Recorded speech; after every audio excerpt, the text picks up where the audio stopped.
I paid $35 a month for managed WordPress hosting for 2 years before I realized I was throwing money away. Here's what nobody tells beginners about the managed hosting trap. First, let me be real with you. Managed WordPress hosting works.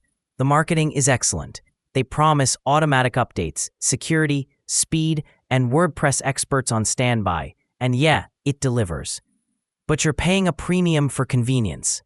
Here's what changed everything for me. You can get a VPS from providers like Contabo for around $7 to $10 per month. Then use a free tool called Coolify to deploy and manage your WordPress sites. What's Coolify? Think of it as your own mini-managed hosting panel. It handles deployments, SSL certificates, backups, and updates, just like the expensive managed hosts do, but you're in control. Let me break down the real cost. Managed hosting runs $30 to $50 per month for 1 or 2 sites.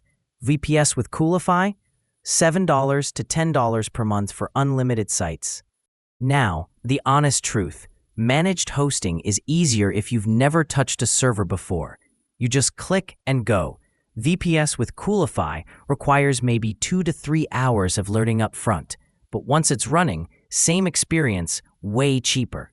This worked for me when I moved 4 client sites off managed hosting to my Contabo VPS running Coolify. Saved them $120 per month combined. That's real money back in their pockets. Thanks for watching. Hope you found it useful. Don't forget to like and subscribe.